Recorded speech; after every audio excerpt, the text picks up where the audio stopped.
அஸ்ஸலாமு அலைக்கும் மக்களே, இதுதான் நபி ஷுஐப் அலைஹிஸ்ஸலாம் அவர்களுடைய சமுதாயத்தார் மத்தியன் வாசிகள் வாழ்ந்த பகுதி. அவர்களினுடைய வீடு பாருங்க எவ்வளவு சின்னதா இருக்கு பாருங்க. மலைகளை குடைந்து அந்த மக்கள் வாழ்ந்திருக்கிறாங்க.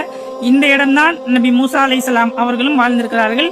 இந்த வீட்டுக்குள்ள இப்ப நம்ம போறோம். வீட்டுக்குள்ளே பாத்தீங்க அப்படின்னா அவங்க கல்லறைகளையும் பாத்தீங்க அப்படின்னா செஞ்சு வச்சிருக்காங்க பாருங்க.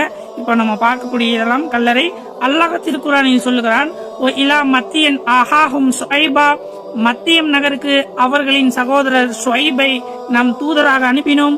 ஃபகால யாக்கூமி இக்புதுல்லாஹ மாலக்கும் மின் இலாஹின் கைருஹு, என் சமுதாயமே அல்லாஹ்வை வணங்குங்கள், அவனை இன்றி உங்களுக்கு வணக்கத்திற்குரிய இறைவன் வேறு யாரும் இல்லை என்று அவர் சொன்னார்.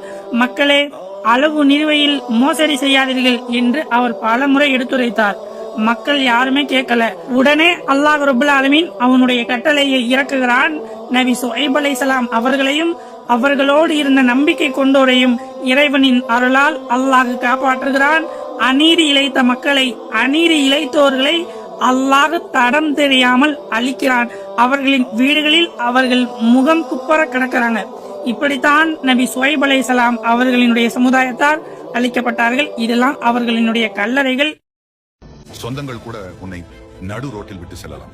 கற்ற தொழில் ஒருபோதும் உன்னை விட்டு செல்வதில்லை. அது உன் தேவைகளை மட்டுமல்ல, கனவுகளையும் பூர்த்தி செய்யும்.